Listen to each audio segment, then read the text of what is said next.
Next one, electronic copy. So this one's a little tricky. This is a 9.5 feature. CCRs and CCDs, however, are not a 9.5 feature. They're 9.4. So if you guys go home and you look into your systems, you're going to find that you guys do have CCRs and CCDs available. So you can actually export those out of your system. So what these electronic copies do, once again, is they're just kind of the universal language between all EMRs or EHRs, whatever you call them. And they'll talk to each other so that if you have somebody on Epic and you have somebody on Practice Partner, those two can interface together. What this rule is talking about is that if a patient requests an electronic medical record, they're going to have to receive that within 3 days. So this is just talking about getting that out of your system in a timely manner and then giving that to the patient. So here's a recommended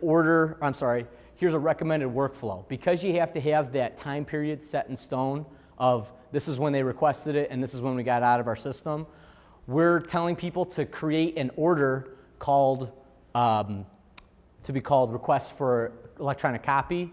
When you order that, that's when it's going to start ticking.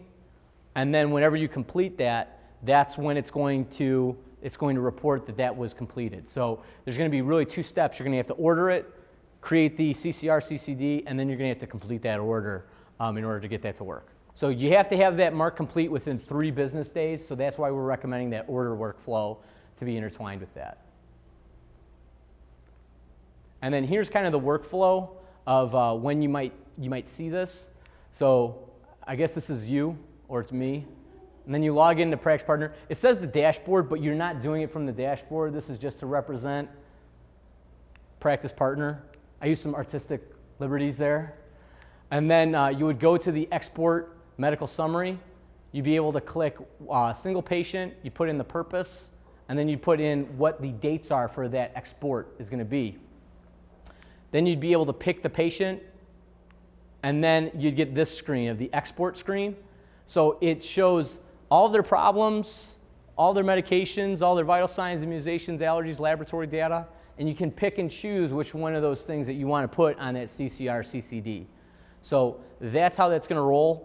And then what that's going to go on to is if you're using CCD, it's going to go on to an XML file that you can put onto a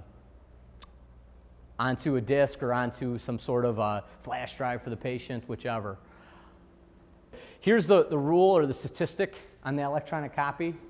So we have more than 50% of all patients of the provider who are requesting an electronic copy of their health information are provided within that 3-day period. So you just have to have more than 50% of that, and you have to do that order thing, show that it's been done within 3 days. So here's the denominator. So the order date falls within the reporting period. The ordering provider is the provider for whom the measure is being calculated, which is an easy one.